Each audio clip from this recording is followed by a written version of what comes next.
Gulf ലോകത്തെ വാർത്തകളും വിശേഷങ്ങളുമായി അക്കരെ ആരംഭിക്കുന്നു.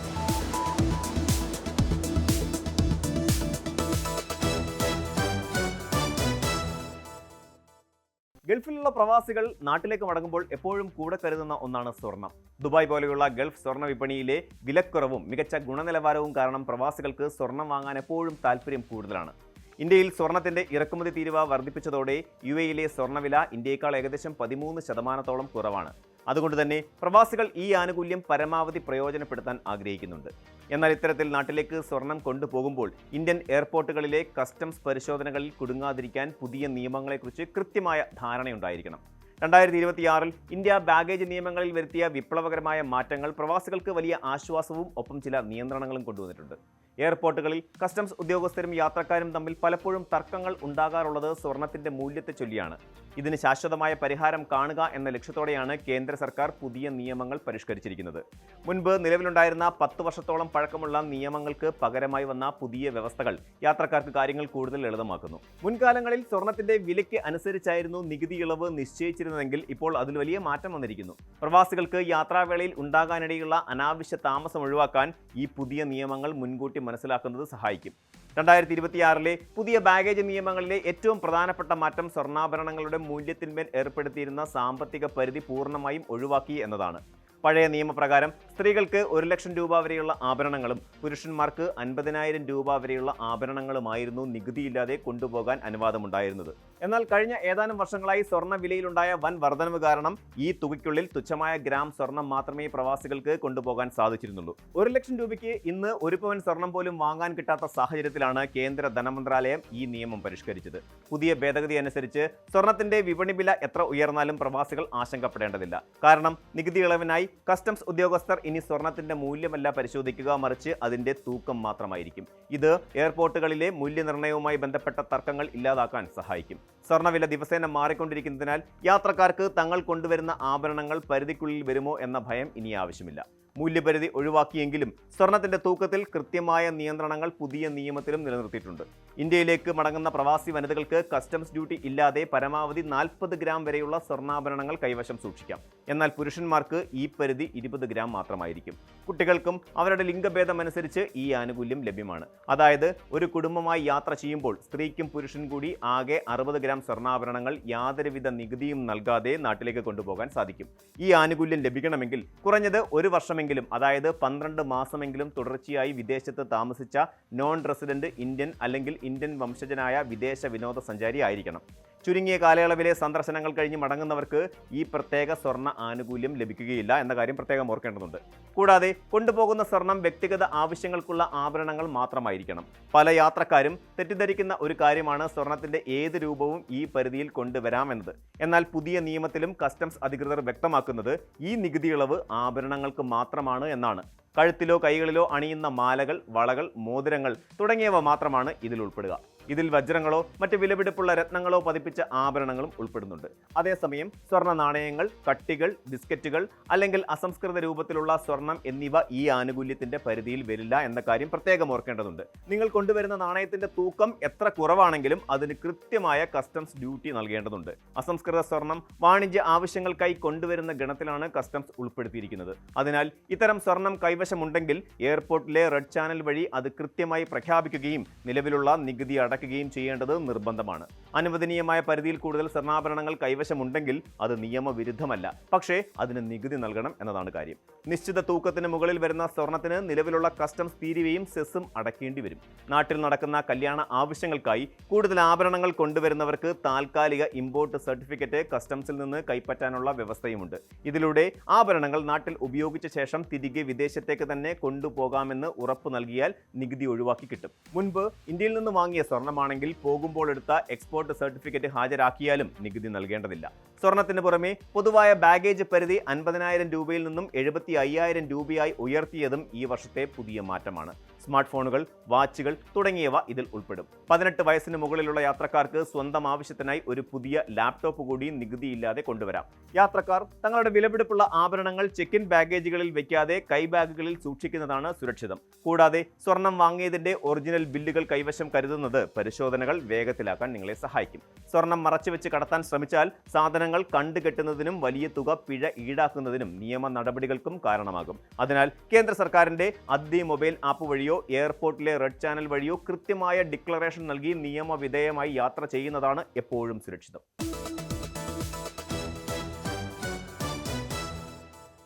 ലോകമെമ്പാടുമുള്ള പ്രവാസികളുടെയും വിനോദസഞ്ചാരികളുടെയും പ്രിയപ്പെട്ട സ്വപ്നഭൂമിയായ യുണൈറ്റഡ് അറബ് എമിറേറ്റ്സ് തങ്ങളുടെ പ്രവേശന താമസ നിയമങ്ങളിൽ വിപ്ലവകരമായ മാറ്റങ്ങളാണ് വരുത്തിക്കൊണ്ടിരിക്കുന്നത്. ലക്ഷക്കണക്കിന് മലയാളി പ്രവാസികൾ ജീവനോപാധി കണ്ടെത്തുന്ന UAEയുടെ വിസ നയങ്ങളിൽ വരുന്ന ചെറിയ മാറ്റങ്ങൾ പോലും കേരളത്തിലെ പല കുടുംബങ്ങളെയും നേരിട്ട് ബാധിക്കുന്നവയാണ്.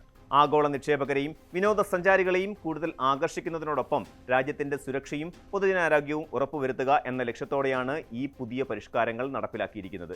വിപുലീകരിച്ച വിസ ഓൺ അറൈവൽ ആനുകൂല്യങ്ങൾ, ഇനി മുതൽ റിയൽ എസ്റ്റേറ്റ് നിക്ഷേപകർക്ക് വലിയ ആശ്വാസം നൽകുന്ന ഭേദഗതികൾ വരെ നീളുന്ന ഈ പുതിയ മാറ്റങ്ങൾ UAEയിലേക്ക് വിമാനം കയറാൻ തയ്യാറെടുക്കുന്ന ഓരോ പ്രവാസി മലയാളിയും നിർബന്ധമായും അറിഞ്ഞിരിക്കേണ്ടതുണ്ട്. രാജ്യാന്തര സഞ്ചാരികൾക്ക് UAEയിലേക്കുള്ള പ്രവേശന നടപടികൾ കൂടുതൽ ലളിതമാക്കുന്നതിന്റെ ഭാഗമായി federal authority four identity, citizenship, customs and port security, visa on arrival ചട്ടങ്ങളിൽ വലിയ ഇളവുകളാണ് പ്രഖ്യാപിച്ചിരിക്കുന്നത്. മുൻപ് ചില പ്രത്യേക രാജ്യങ്ങളിലെ പൗരന്മാർക്ക് മാത്രം ലഭ്യമായിരുന്ന 14 ദിവസത്തെയും 60 ദിവസത്തെയും വിസ ഓൺ അറൈവൽ ആനുകൂല്യം ഇപ്പോൾ കൂടുതൽ രാജ്യങ്ങളിലേക്ക് വ്യാപിപ്പിച്ചിരിക്കുന്നു. ഇതനുസരിച്ച് ഇന്ത്യക്ക് പുറമെ Indonesia, Vietnam, Thailand, Philippines, Kenya, ദക്ഷിണാഫ്രിക്ക എന്നീ 6 രാജ്യങ്ങളിലെ പൗരന്മാർക്കും ഈ ആനുകൂല്യത്തിന് അർഹതയുണ്ടായിരിക്കും. ഇതോടൊപ്പം തന്നെ UAEയിൽ എത്തുമ്പോൾ വിസ ലഭിക്കുന്നതിനായി അപേക്ഷകനുണ്ടായിരിക്കേണ്ട മറ്റ് രാജ്യങ്ങളിലെ താമസ രേഖകളുടെ പട്ടികയും അധികൃതർ പുതുക്കിയിട്ടുണ്ട്. മുൻപുണ്ടായിരുന്ന USA, UK, യൂറോപ്യൻ യൂണിയൻ രാജ്യങ്ങളിൽ എന്നിവയിൽ നിന്ന് പുറമെ സിംഗപ്പൂർ, ജപ്പാൻ, ദക്ഷിണ കൊറിയ, ഓസ്ട്രേലിയ, ന്യൂസിലൻഡ്, കാനഡ എന്നീ വികസിത രാജ്യങ്ങളിലെ സാധുതയുള്ള റെസിഡൻസി വിസയോ അല്ലെങ്കിൽ ഗ്രീൻ കാർഡോ ഉള്ളവർക്കും ഈ ഇളവുകൾ പ്രയോജനപ്പെടുത്താം. പല രാജ്യങ്ങളിൽ ജോലി ചെയ്യുന്ന മലയാളി പ്രവാസികൾക്ക് തങ്ങളുടെ കുടുംബത്തോടൊപ്പം ദുബായിലോ മറ്റ് എമിറേറ്റുകളിലോ ഒത്തുചേരാനും അവധിക്കാലം ആഘോഷിക്കാനും ഈ നിയമം വലിയ രീതിയിൽ സഹായകരമാകും. വിനോദസഞ്ചാരികളുടെ കാത്തിരിപ്പ് സമയം പരമാവധി കുറച്ചുകൊണ്ട് ദുബായിലേക്ക് കൂടുതൽ സന്ദർശകരെ എത്തിക്കുക എന്ന ലക്ഷ്യത്തോടെയാണ് general directorate of identity and foreigners affairs Dubai പുതിയ ടൂറിസ്റ്റ് വിസ നയം പ്രഖ്യാപിച്ചിരിക്കുന്നത്. ഇതനുസരിച്ച് ദുബായിലേക്ക് വരാൻ ആഗ്രഹിക്കുന്നവർക്ക് സിംഗിൾ എൻട്രി ടൂറിസ്റ്റ് വിസയ്ക്ക് അപേക്ഷിച്ച് വെറും 48 മണിക്കൂറിനുള്ളിൽ തന്നെ ഡിജിറ്റൽ അംഗീകാരം ലഭ്യമാകും. 30 ദിവസം മുതൽ 60 ദിവസം വരെ കാലാവധിയുള്ള വിസകളാണ് ഇത്തരത്തിൽ അതിവേഗത്തിൽ അനുവദിക്കുന്നത്. എന്നാൽ ഈ ആനുകൂല്യം പ്രയോജനപ്പെടുത്താൻ ആഗ്രഹിക്കുന്നവർ UAE ഭരണകൂടം അംഗീകരിച്ചിട്ടുള്ള ഔദ്യോഗിക ടൂറിസം ഓഫീസുകളിലോ ട്രാവൽ ഏജൻസികളിലോ വഴി മാത്രമേ അപേക്ഷ സമർപ്പിക്കാവൂ എന്ന് GDRFA പ്രത്യേകം ഓർമ്മിപ്പിക്കുന്നുണ്ട്. നാട്ടിൽ നിന്നും മാതാപിതാക്കളെയോ സുഹൃത്തുക്കളെയോ പെട്ടെന്ന് ദുബായിലേക്ക് കൊണ്ടുവരാൻ ആഗ്രഹിക്കുന്ന പ്രവാസികൾക്ക് വിസ അപ്രൂവലിനായി ദിവസങ്ങളോളം കാത്തിരിക്കേണ്ടി വരുന്ന സാഹചര്യം ഒഴിവാക്കാൻ ഇതിലൂടെ സാധിക്കും. നവീകരിച്ച സ്മാർട്ട് സംവിധാനങ്ങൾ വഴിയാണ് ഈ അപേക്ഷകൾ അതിവേഗം പ്രോസസ് ചെയ്യുന്നത്. പ്രവാസി നിക്ഷേപകരെ ഏറ്റവും കൂടുതൽ ആകർഷിക്കുന്ന ഒന്നാണ് UAEയിലെ പ്രോപ്പർട്ടി ലിങ്ക്ഡ് റെസിഡൻസി പെർമിറ്റുകൾ.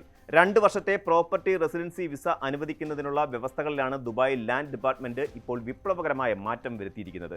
മുൻപ് ഈ വിസ ലഭിക്കണമെങ്കിൽ നിക്ഷേപകൻ വാങ്ങുന്ന സ്വത്തിന് കുറഞ്ഞത് 7,50,000 ദിർഹം മൂല്യമുണ്ടായിരിക്കണം എന്ന കടുത്ത നിബന്ധന ഉണ്ടായിരുന്നു.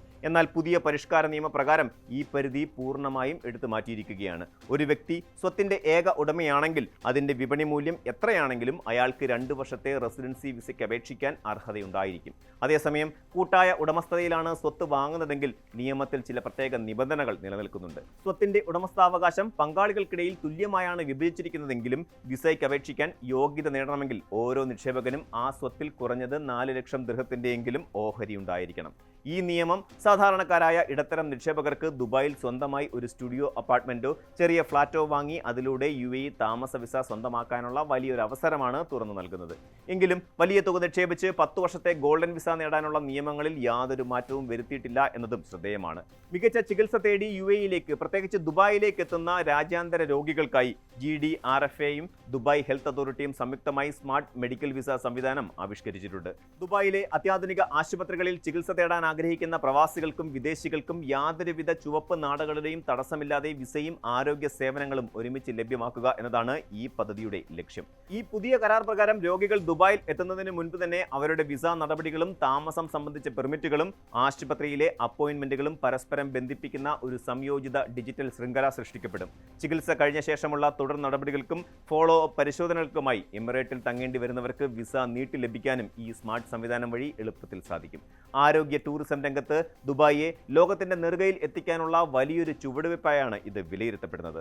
സാമ്പത്തികവും നയതന്ത്രപരവുമായ ഇളവുകൾ പ്രഖ്യാപിക്കുന്നതിനോടൊപ്പം തന്നെ രാജ്യത്തിന്റെ സുരക്ഷയ്ക്കും ആഗോള ആരോഗ്യ മുൻകരുതലുകൾക്കും UAE അതീവ പ്രാധാന്യം നൽകുന്നുണ്ട്. UAE പ്രഖ്യാപിച്ചിരിക്കുന്ന ഈ പുതിയ വിസ നിയമങ്ങൾ പ്രവാസികൾക്കും യാത്രക്കാർക്കും വലിയ തോതിലുള്ള ആശ്വാസവും അവസരങ്ങളും നൽകുന്നവയാണ്. ടൂറിസം, റിയൽ എസ്റ്റേറ്റ്, ആരോഗ്യരംഗം എന്നിവയ്ക്ക് വലിയ ഉണർവ് നൽകുന്ന ഈ പരിഷ്കാരങ്ങൾക്കൊപ്പം തന്നെ കർശനമായ ആരോഗ്യ സുരക്ഷാ മാനദണ്ഡങ്ങളും രാജ്യം കാത്തുസൂക്ഷിക്കുന്നുണ്ട്. വിമാനം കയറുന്നതിന് മുമ്പ് തങ്ങൾ പോകുന്ന വിസയുടെ പുതിയ മാനദണ്ഡങ്ങളും ആവശ്യമായ രേഖകളും കൃത്യമായി മനസ്സിലാക്കി വെക്കുന്നത് എയർപോർട്ടുകളിലെ അനാവശ്യ തടസ്സങ്ങൾ ഒഴിവാക്കാൻ സഹായിക്കും. ഔദ്യോഗിക ഗവൺമെന്റ് പോർട്ടലുകൾ വഴിയോ UAEയുടെ ഇമിഗ്രേഷൻ വിഭാഗമായ ICP, GDRFA എന്നിവയുടെ വെബ്സൈറ്റുകൾ വഴിയോ വിവരങ്ങൾ കൃത്യമായി പരിശോധിച്ച് ഉറപ്പിച്ച ശേഷം മാത്രം യാത്രകൾ പ്ലാൻ ചെയ്യാൻ ഓരോ പ്രവാസിയും ശ്രദ്ധിക്കേണ്ടതുണ്ട്.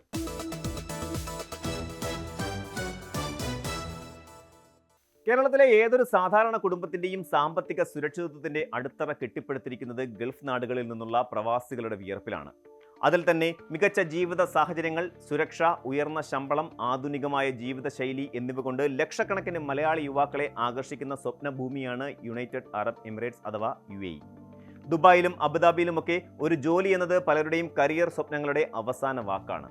എന്നാൽ അടുത്ത കാലത്തായി പുറത്തുവരുന്ന വാർത്തകളും സാമ്പത്തിക റിപ്പോർട്ടുകളും ഈ സ്വപ്നങ്ങൾക്ക് മേൽ കരിനിഴൽ വീഴ്ത്തുന്നതാണ്. UAEയിലെ തൊഴിൽ വിപണിയിൽ സമീപകാലത്തൊന്നും ഉണ്ടാകാത്ത വിധത്തിലുള്ള വലിയൊരു മന്ദഗതിയാണ് ഇപ്പോൾ ദൃശ്യമാകുന്നത്. ഇത് കേവലം താൽക്കാലികമായ ഒരു പ്രതിഭാസമല്ലെന്നും പ്രവാസികളുടെയും ഭാവി തൊഴിൽ സുരക്ഷിതത്വത്തെ ഗുരുതരമായി ബാധിക്കുന്ന അല്ലെങ്കിൽ ഭയപ്പെടുത്തുന്ന മാറ്റങ്ങളുടെ തുടക്കമാണെന്നുമാണ് പുതിയ കണക്കുകൾ വ്യക്തമാക്കുന്നത്. ഗൾഫ് മേഖലയിലെ പ്രമുഖ തൊഴിൽ പോർട്ടലായ നൗകരി ഗൾഫ് പുറത്തുവിട്ട ഏറ്റവും പുതിയ നിയമന സൂചിക റിപ്പോർട്ടുകൾ പ്രവാസികൾക്ക് വലിയ ആശങ്കയാണ് സമ്മാനിക്കുന്നത്. കഴിഞ്ഞ വർഷത്തെ അപേക്ഷിച്ച് UAEയിലെ മൊത്തം തൊഴിൽ നിയമനങ്ങളിൽ 23% ഇടിവാണ് രേഖപ്പെടുത്തിയിരിക്കുന്നത്. അതിൽ തന്നെ മലയാളി പ്രവാസികളിൽ ഭൂരിഭാഗവും ആശ്രയിക്കുന്ന ഇടത്തരം കുറഞ്ഞ ശമ്പളമുള്ള ജോലികളെയാണ് ഈ പ്രതിസന്ധി ഏറ്റവും ക്രൂരമായി ബാധിച്ചിരിക്കുന്നത്. പ്രതിമാസം 10,000 ദിർഹം വരെ ശമ്പളം ലഭിക്കുന്ന സാധാരണ ജോലികളുടെ നിയമനങ്ങളിൽ 26% ഭീമമായ കുറവാണ് രേഖപ്പെടുത്തിയിരിക്കുന്നത്. നമ്മുടെ നാട്ടിലെ ലക്ഷക്കണക്കിന് രൂപയുടെ കടം വീട്ടാനും കുടുംബം പുലർത്താനും ഗൾഫിലേക്ക് വണ്ടി കയറുന്ന സാധാരണക്കാരെയാണ് ഈ മാറ്റം നേരിട്ട് ബാധിക്കുന്നത്. ഈ പ്രതിസന്ധി കേവലം കുറഞ്ഞ ശമ്പളമുള്ള വിഭാഗത്തിൽ മാത്രം ഒതുങ്ങി നിൽക്കുന്ന ഒന്നല്ല എന്നതാണ് ഇതിന്റെ ഗൗരവം വർദ്ധിപ്പിക്കുന്നത്. പ്രതിമാസം 11,000 മുതൽ 20,000 ദിർഹം വരെ ശമ്പളമുള്ള തസ്തികകളിലെ നിയമനങ്ങളിൽ 22%, 21,000 മുതൽ 40,000 ദിർഹം വരെ ശമ്പളമുള്ള ഇടത്തരം എക്സിക്യൂട്ടീവ് ജോലികളിൽ 19% കുറവുണ്ടായിട്ടുണ്ട്. ഉയർന്ന ശമ്പള വിഭാഗമായ 40,000 മുതൽ 80,000 ദിർഹം വരെയുള്ള ജോലികളിൽ 11% ഇടിവ് സംഭവിച്ചപ്പോൾ പ്രതിമാസം 1.5 ലക്ഷം ദിർഹത്തിലധികം ശമ്പളം പറ്റുന്ന ഉന്നത മാനേജ്മെന്റ് തസ്തികകളെ ഈ പ്രതിസന്ധി കാര്യമായി ബാധിച്ചിട്ടില്ല. ചുരുക്കത്തിൽ കോർപ്പറേറ്റ് തലത്തിലുള്ള സുരക്ഷിതർക്ക് മാറ്റമില്ലാതെ തുടരുമ്പോൾ സാധാരണക്കാരായ തൊഴിലാളികളും മധ്യവർഗ പ്രൊഫഷണലുകളുമാണ് ഇവിടെ വലിയ രീതിയിൽ പാർശ്വവൽക്കരിക്കപ്പെടുന്നത്. UAEയുടെ തൊഴിൽ വിപണിയെ ഈ രീതിയിൽ തകിടം മറിച്ചതിന് പിന്നിലെ പ്രധാന വില്ലൻ നിലവിലുള്ള പശ്ചിമേഷ്യൻ സംഘർഷങ്ങൾ തന്നെയാണ്. ഈ വർഷം ഫെബ്രുവരി 28 മേഖലയിൽ പൊട്ടിപ്പുറപ്പെട്ട സൈനിക നീക്കങ്ങളും രാഷ്ട്രീയ അസ്ഥിരതയും ഗൾഫ് രാജ്യങ്ങളുടെ സമ്പദ് വ്യവസ്ഥയെ വലിയ രീതിയിൽ മന്ദഗതിയിലാക്കി. ഹോർമൂസ് കടലിടുക്കിലെ കപ്പൽ ഗതാഗത തടസ്സങ്ങളും അന്താരാഷ്ട്ര തലത്തിലുണ്ടായ സുരക്ഷാ ഭീഷണികളും കാരണം UAEയിലെ സ്വകാര്യ കമ്പനികൾ തങ്ങളുടെ ബിസിനസ് വിപുലീകരണ പദ്ധതികൾ താൽക്കാലികമായി നിർത്തിവെക്കാൻ നിർബന്ധിതരായി. അന്താരാഷ്ട്ര വ്യാപാരം, ടൂറിസം, വ്യോമയാനം, ലോജിസ്റ്റിക്സ് തുടങ്ങിയ മേഖലകളെയാണ് ഈ യുദ്ധാന്തരീക്ഷം ഏറ്റവും മാരകമായി ബാധിച്ചത്. ദുബായ് പോലെയുള്ള ആഗോള വിനോദസഞ്ചാര കേന്ദ്രങ്ങളിൽ വിദേശ സഞ്ചാരികളുടെ എണ്ണത്തിൽ പെട്ടെന്നുണ്ടായ കുറവ് ഹോട്ടൽ, റെസ്റ്റോറന്റ് മേഖലകളുടെ വരുമാനത്തെ വലിയ തോതിൽ ഇല്ലാതെയാക്കി. പല പ്രമുഖ റെസ്റ്റോറന്റുകളുടെയും വരുമാനത്തിൽ 50 മുതൽ 80% വരെ ഇടിവ് സംഭവിച്ചതോടെ ജീവനക്കാരുടെ ശമ്പളം വെട്ടിക്കുറയ്ക്കാനും പലരെയും അനിശ്ചിതകാലത്തേക്ക് ശമ്പളമില്ലാത്ത അവധിയിൽ പ്രവേശിപ്പിക്കാനും കമ്പനികൾ മുതിരുന്നുണ്ട്. ബിസിനസ് രംഗത്തുണ്ടായ ഈ അനിശ്ചിതാവസ്ഥ കാരണം പുതിയ ആളുകളെ ജോലിക്കെടുക്കുന്നത് കമ്പനികൾ പൂർണ്ണമായും മരവിപ്പിച്ചിരിക്കുകയാണ്. വൻതോതിൽ പണം മുടക്കി പുതിയ പ്രോജക്റ്റുകൾ ആരംഭിക്കുന്നതിന് പകരം നിലവിലുള്ള ബിസിനസ് എങ്ങനെയും നിലനിർത്തിക്കൊണ്ട് പോകാനുള്ള കൺസർവേറ്റീവ് തന്ത്രങ്ങളാണ് സ്വകാര്യ മേഖല ഇപ്പോൾ പയറ്റുന്നത്. പരമ്പരാഗത ജോലികളിൽ വലിയ ഇടിവ് സംഭവിക്കുമ്പോഴും UAE തൊഴിൽ വിപണിയിൽ ചില പോസിറ്റീവ് മാറ്റങ്ങളും പ്രകടമാകുന്നുണ്ട് എന്നത് ശ്രദ്ധേയമാണ്. കമ്പനികൾ തങ്ങളുടെ ഓഫീസ് ചെലവുകൾ ചുരുക്കുന്നതിന്റെ ഭാഗമായി വർക്ക് ഫ്രം ഹോം അഥവാ റിമോട്ട് വർക്കിംഗ് രീതികളിലേക്ക് വലിയ തോതിൽ മാറുന്നുണ്ട്. അതോടൊപ്പം തന്നെ ആഗോളതലത്തിൽ പ്രതിസന്ധി ഉണ്ടാകുമ്പോഴും UAEയിലെ ഇൻഫർമേഷൻ ടെക്നോളജി, ഡിജിറ്റൽ മീഡിയ മേഖലകളിൽ നിയമന മാന്ദ്യം കാര്യമായി ബാധിച്ചിട്ടില്ല. IT അനുബന്ധ മേഖലകളിലെ തൊഴിൽ അവസരങ്ങളിൽ കേവലം 6% കുറവ് മാത്രമാണ് ഉണ്ടായത്. ഇതിനെല്ലാം പുറമെ ആർട്ടിഫിഷ്യൽ ഇന്റലിജൻസ് അഥവാ കൃത്രിമ ബുദ്ധി, machine learning, cyber security, data science തുടങ്ങിയ അത്യാധുനിക സാങ്കേതിക വിദ്യകളിൽ വൈദഗ്ധ്യമുള്ള പ്രൊഫഷണലുകൾക്ക് വിപണിയിൽ ഇപ്പോഴും വൻ ഡിമാൻഡാണുള്ളത്. ഇത്തരം തസ്തികകളിലെ നിയമനങ്ങളിൽ ഏകദേശം 20% വർധനവാണ് ഈ പ്രതിസന്ധികൾക്കിടയിലും ഉണ്ടായിരിക്കുന്നത് എന്നത് വിപണിയുടെ മാറുന്ന സ്വഭാവത്തെ കാണിക്കുന്നു. UAE സർക്കാർ തങ്ങളുടെ സാമ്പത്തിക ഘടനയെ കൂടുതൽ ഡിജിറ്റലൈസ് ചെയ്യുന്നതിന്റെ ഭാഗമായി IT മേഖലയ്ക്ക് നൽകുന്ന ശക്തമായ പിന്തുണയാണ് ഈ മേഖലയെ തളർച്ചയിൽ നിന്നും രക്ഷിക്കുന്നത്. അതിനാൽ തന്നെ പരമ്പരാഗത കഴിവുകൾ മാത്രം കൈമുതലായുള്ള ഉദ്യോഗാർത്ഥികൾക്ക് അവസരങ്ങൾ നഷ്ടപ്പെടുമ്പോൾ പുത്തൻ സാങ്കേതിക വിദ്യകളിൽ അറിവുള്ളവർക്ക് പുതിയ വാതിലുകൾ തുറക്കപ്പെടുന്നുണ്ട്. ഈ പുതിയ സാഹചര്യങ്ങൾ നൽകുന്ന സൂചന വളരെ വ്യക്തമാണ്.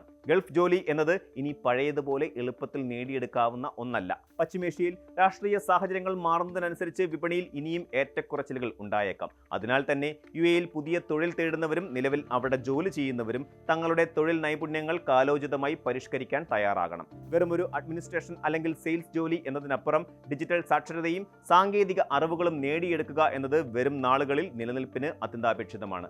എണ്ണയിതര സമ്പദ് വ്യവസ്ഥയെ ശക്തിപ്പെടുത്താനുള്ള UAEയുടെ ദീർഘകാല പദ്ധതികൾ വരും മാസങ്ങളിൽ കൂടുതൽ തൊഴിലവസരങ്ങൾ സൃഷ്ടിക്കുമെന്ന് സാമ്പത്തിക വിദഗ്ധർ പ്രത്യാശ പ്രകടിപ്പിക്കുന്നുണ്ടെങ്കിലും താൽക്കാലികമായി ഇപ്പോഴുണ്ടായിരിക്കുന്ന ഈ പ്രതിസന്ധിയെ കരുതലോടെ വേണം പ്രവാസികൾ സമീപിക്കാൻ.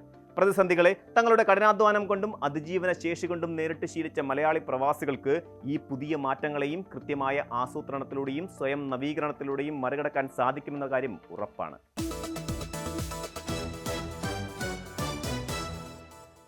പശ്ചിമേഷ്യ വീണ്ടും പൂർണ്ണതോതിലുള്ള ഒരു യുദ്ധത്തിന്റെ വക്കിലേക്ക് നീങ്ങുകയാണ്. മേഖലയിലെ സാഹചര്യങ്ങൾ കൂടുതൽ വഷളാക്കിക്കൊണ്ട് കുവൈറ്റ്, ഖത്തർ, ബഹ്റൈൻ എന്നിവിടങ്ങളിലെ തന്ത്രപ്രധാനമായ കേന്ദ്രങ്ങളെ ലക്ഷ്യമിട്ട് ഇറാന്റെ സായുധ സേന പുതിയ വ്യോമാക്രമണങ്ങൾ നടത്തിയിരിക്കുകയാണ്. ലോകത്തിലെ ഏറ്റവും തന്ത്രപ്രധാനമായ എണ്ണക്കടത്ത് പാതയായ ഹോർമൂസ് കടലിടുക്കിൽ US സൈന്യവും ഇറാനും തമ്മിൽ ആരംഭിച്ച നേരിട്ടുള്ള സൈനിക ഏറ്റുമുട്ടലുകൾ ഗൾഫ് മേഖലയെ ആകെ ആഭ്യന്തര ഭീതിയിലാഴ്ത്തിയിരിക്കുന്നു.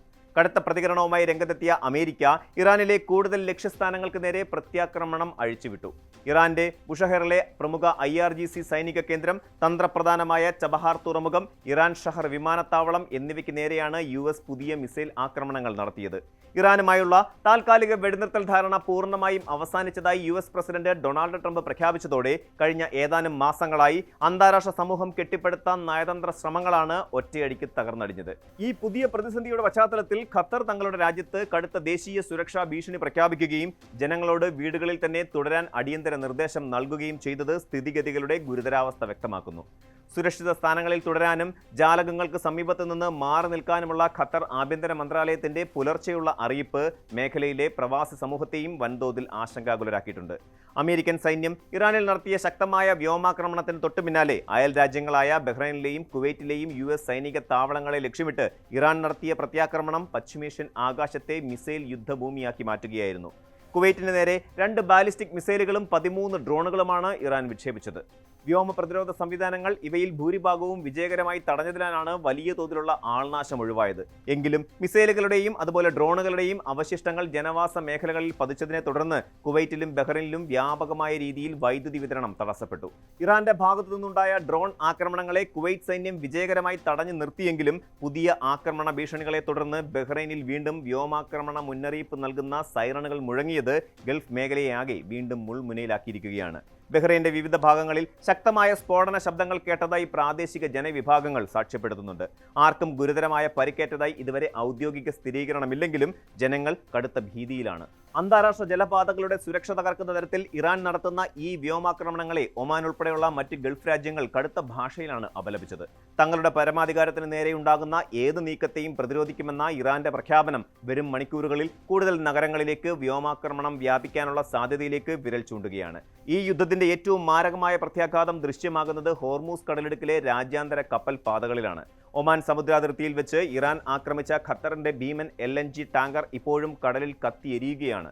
കപ്പലിലെ അഗ്നിബാധ നിയന്ത്രണ വിധേയമാക്കാനുള്ള തീവ്ര ശ്രമങ്ങൾ തുടരുന്നുണ്ടെങ്കിലും LNG കണ്ടെയ്നറുകൾക്ക് എന്തെങ്കിലും സംഭവിച്ചാൽ അത് കടലിൽ വലിയൊരു പൊട്ടിത്തെറിക്കും കനത്ത പരിസ്ഥിതി ദുരന്തത്തിനും കാരണമാകുമെന്ന് അന്താരാഷ്ട്ര മാരിടൈം ഏജൻസികൾ മുന്നറിയിപ്പ് നൽകുന്നുണ്ട്. അതേസമയം ആക്രമണത്തിനിരയായ സൗദി അറേബ്യയുടെ എണ്ണക്കപ്പൽ കൂടുതൽ സുരക്ഷിതമാണെന്നും അതിലെ എണ്ണച്ചോർച്ച തടയാൻ കഴിഞ്ഞതായും റിപ്പോർട്ടുകളുണ്ട്. ഹോർമൂസ് കടലിടുക്കിലെ സുരക്ഷാ ഭീഷണിയെ തുടർന്ന് ആഗോള ഊർജ്ജ വിതരണ ശൃംഖല പൂർണ്ണമായും താറുമാറായിരിക്കുകയാണ്. ഖത്തറിലെ റാസ് ലഫാൻ പ്ലാന്റിലേക്ക് LNG നിറയ്ക്കാൻ പുറപ്പെട്ട 3 വലിയ കപ്പലുകൾ പാതി വഴിയിൽ വെച്ച് തങ്ങളുടെ യാത്രാദിശ മാറ്റി സുരക്ഷിത താവളങ്ങളിലേക്ക് നീങ്ങി. കുവൈറ്റിൽ നിന്നും 20 ലക്ഷം ബാരൽ അസംസ്കൃത എണ്ണയുമായി ഇന്ത്യയിലേക്ക് വരികയായിരുന്ന ഒരു കൂറ്റൻ എണ്ണക്കപ്പൽ ഒമാൻ തീരത്തിന് സമീപം അടിയന്തരമായി തിരിച്ചുവിട്ടത് ആഗോള വിപണിയിലെ ആശങ്ക വർദ്ധിപ്പിക്കുന്നുണ്ട്. നിലവിലെ വിവിധ രാജ്യങ്ങളിൽ നിന്നുള്ള 100-ലധികം ചരക്ക് കപ്പലുകളിലായി 6000-ഓളം നാവികരാണ് ഹോർമൂസ് കടലിടുക്കിൽ കുടുങ്ങിക്കിടക്കുന്നത്. ഈ അനിശ്ചിതാവസ്ഥ അന്താരാഷ്ട്ര വിപണിയിൽ അസംസ്കൃത എണ്ണവില കുതിച്ചുയരുന്നതിന് കാരണമായിട്ടുണ്ട്. ഈ വർഷം ഫെബ്രുവരി 28-ന് ഇസ്രയേലും US-ഉം ചേർന്ന് ഇറാനിൽ നടത്തിയ സൈനിക നടപടികളാണ് ഇപ്പോൾ പശ്ചിമേഷ്യയാകെ വിഴുങ്ങിയ ഈ വലിയ യുദ്ധത്തിന് ആധാരമായത്. പിന്നീട് ഖത്തറിന്റെയും പാകിസ്ഥാന്റെയും ശക്തമായ മധ്യസ്ഥ ശ്രമങ്ങൾക്കൊടുവിൽ ജൂൺ 17-നാണ് ഇരുവിഭാഗവും ഒരു താൽക്കാലിക വെടിനിർത്തൽ ധാരണാപത്രത്തിൽ ഒപ്പുവെച്ചത്. ഈ താൽക്കാലിക ധാരണ ദീർഘകാല സമാധാന ഉടമ്പടിയായി മാറുമെന്ന് ലോകം പ്രത്യാശിച്ചിരുന്ന സാഹചര്യത്തിലാണ് അമേരിക്ക വീണ്ടും ഇറാന്റെ എണ്ണ കയറ്റുമതിക്ക് ഉപരോധം ഏർപ്പെടുത്തിയതും ഇറാൻ കപ്പലുകളെ ആക്രമിച്ചതും. ഇതോടെയാണ് തങ്ങൾ കരാറിൽ നിന്നും പിന്മാറുന്നതായി ട്രംപ് വ്യക്തമാക്കിയത്. അമേരിക്കയുടെ പുതിയ സൈനിക നീക്കങ്ങൾ തികച്ചും ന്യായമാണെന്ന നിലപാടാണ് നാറ്റോ തലവൻ മാർക്ക് റൂട്ടെ സ്വീകരിച്ചിരിക്കുന്നത്. ഒരു വെടിനിർത്തൽ കരാർ നിലനിൽക്കുമ്പോൾ തന്നെ ഇറാൻ അന്താരാഷ്ട്ര കപ്പലുകളെ ആക്രമിച്ച സാഹചര്യത്തിൽ US-ന്റെ ഭാഗത്തു നിന്നുണ്ടായ പ്രത്യാക്രമണം അനിവാര്യമായിരുന്നുവെന്ന് അദ്ദേഹം സമർത്ഥിക്കുന്നു. എന്നാൽ ഈ പുതിയ സൈനിക നീക്കങ്ങൾ ഇതിനോടകം തന്നെ സങ്കീർണമായ സമാധാന ചർച്ചകളെ കൂടുതൽ പ്രതിസന്ധിയിലാക്കുമെന്ന് യൂറോപ്യൻ യൂണിയൻ വിദേശ നയ മേധാവി കായ കലാസ് ആശങ്ക പ്രകടിപ്പിച്ചു. സമാധാനത്തിന്റെ പാതകൾ അടയുകയും ആയുധങ്ങൾ സംസാരിക്കാൻ തുടങ്ങുകയും ചെയ്യുന്ന ഈ അവസ്ഥ ദക്ഷിണേഷ്യൻ രാജ്യങ്ങളുടെ ഉൾപ്പെടെയുള്ള സാമ്പത്തിക ഭദ്രതയെ വരും ദിവസങ്ങളിൽ എങ്ങനെ ബാധിക്കുമെന്ന കാര്യത്തിൽ ലോകത്തിന് ഇപ്പോഴും വ്യക്തതയില്ല.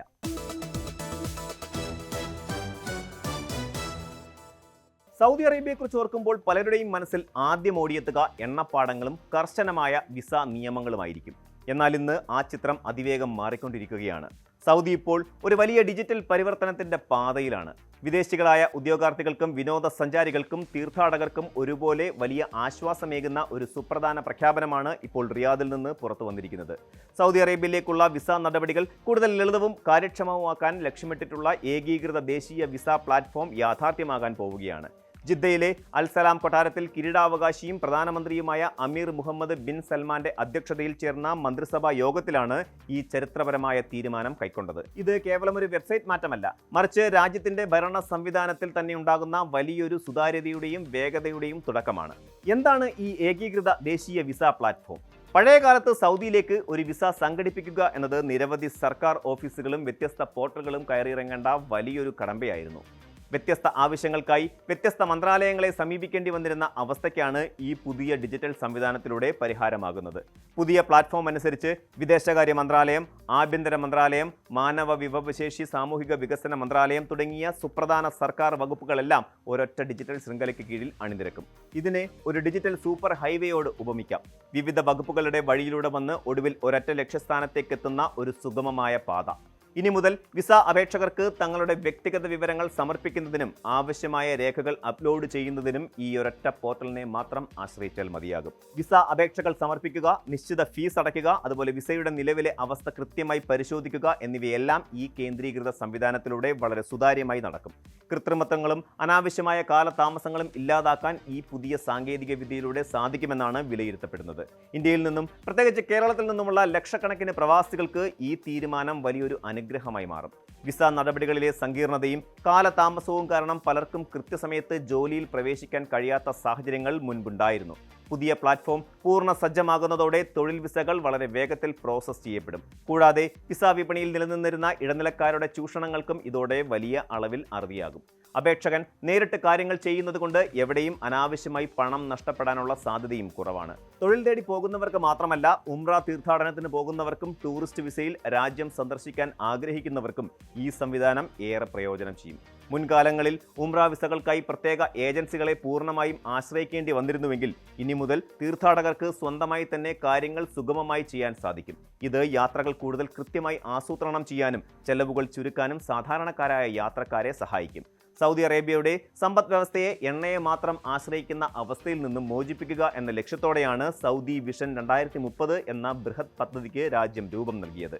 ടൂറിസം, ആഗോള നിക്ഷേപം, അന്താരാഷ്ട്ര ബിസിനസ് എന്നിവ പ്രോത്സാഹിപ്പിക്കുക എന്നത് ഇതിന്റെ പ്രധാന ലക്ഷ്യങ്ങളാണ്. ഈ ലക്ഷ്യങ്ങളിലേക്ക് വേഗത്തിൽ എത്തിച്ചേരണമെങ്കിൽ രാജ്യത്തേക്കുള്ള പ്രവേശന കവാടമായ വിസ നടപടികൾ ഏറ്റവും ലളിതമാക്കേണ്ടതുണ്ട്.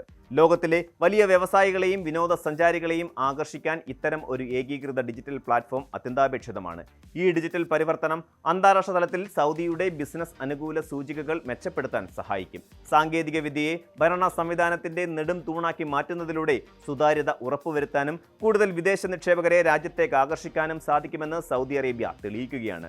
ഒരു വിദേശിക്ക് സൗദിയിലേക്ക് വരാൻ തോന്നുന്ന നിമിഷം മുതൽ അവരുടെ യാത്രാ അനുഭവം എത്രത്തോളം സുഗമമാക്കാം എന്നതാണ് ഭരണകൂടം ഇതിലൂടെ ചിന്തിക്കുന്നത്. സാങ്കേതിക വിദ്യ വിരൽത്തുമ്പിൽ കാര്യങ്ങൾ എത്തിക്കുന്ന ഈ ആധുനിക യുഗത്തിൽ ഭരണ സംവിധാനങ്ങളും അതിനനുസരിച്ച് മാറേണ്ടതുണ്ട്. ആഗോളതലത്തിൽ മറ്റ് വികസിത രാജ്യങ്ങൾ നടപ്പിലാക്കിക്കൊണ്ടിരിക്കുന്ന സ്മാർട്ട് വിസ സംവിധാനങ്ങൾക്കൊപ്പമെത്താൻ സൗദി അറേബ്യയ്ക്കും ഇതിലൂടെ സാധിക്കും. ഇത് വെറുമൊരു സാങ്കേതിക മാറ്റമല്ല, മറിച്ച് ലോകത്തിന് മുന്നിൽ സൗദി തുറന്നിടുന്ന പുതിയൊരു സൗഹൃദത്തിന്റെ വാതിലാണ്.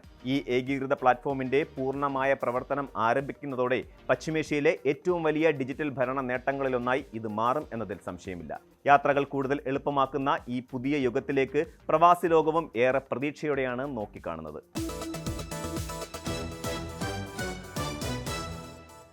കേരളത്തിന്റെ സാമ്പത്തിക അടിത്തറ താങ്ങി നിർത്തുന്ന പ്രവാസി മലയാളികളുടെ ജീവിതം നമ്മൾ പുറത്തുനിന്ന് കാണുന്നത് പോലെ അത്ര തിളക്കമുള്ളതൊന്നുമല്ല. പലപ്പോഴും നാട്ടുകാരെയും ബന്ധുക്കളെയും കാണിക്കാൻ വേണ്ടി വരുമാനത്തിൽ കൂടുതൽ ചെലവഴിക്കുന്നതും കടം വാങ്ങി വലിയ വീടുകൾ പണിയുന്നതും പ്രവാസികളെ വലിയ കടക്കെണിയിലാക്കുന്നുണ്ട്. തുടക്കകാലത്ത് സമ്പാദ്യശീലമില്ലാതെ പണം ദൂർത്തടിക്കുന്നതും പെട്ടെന്ന് ജോലി നഷ്ടമായാൽ നേരിടാൻ ഒരു പ്ലാൻ ബി കരുതാതിരിക്കുന്നതും പ്രവാസികൾക്ക് പറ്റുന്ന വലിയ അബദ്ധങ്ങളാണ്. പണം ലാഭിക്കാനായി സ്വന്തം ആരോഗ്യവും പോഷകാഹാരവും അവഗണിക്കുന്നതോടെ മാരകമായ ജീവിതശൈലീ രോഗങ്ങളും ഇവരെ തേടിയെത്തുന്നു. കുടുംബത്തിൽ നിന്ന് അകലെയുള്ള കടുത്ത ഏകാന്തതയും പ്രിയപ്പെട്ടവരുടെ വിവാഹമോ മരണമോ പോലെയുള്ള പ്രധാന ചടങ്ങുകളിൽ കൃത്യസമയത്ത് പങ്കെടുക്കാൻ കഴിയാത്തതുമാണ് പ്രവാസത്തിൻ്റെ ഏറ്റവും വലിയ നോവ്.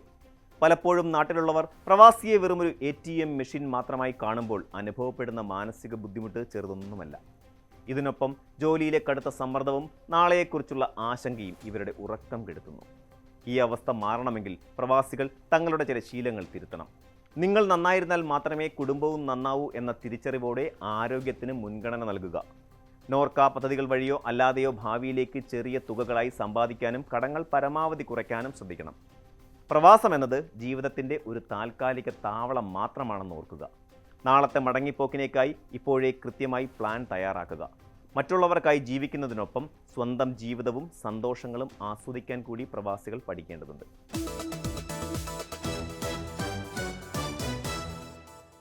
പ്രവാസ ലോകത്തെ വാർത്തകൾ അവസാനിക്കുന്നില്ല. കൂടുതൽ മികച്ച കാഴ്ചകളും വിശേഷങ്ങളുമായി അക്കരയിലൂടെ നമുക്ക് വീണ്ടും കാണാം. അതുവരെ thank you and good night.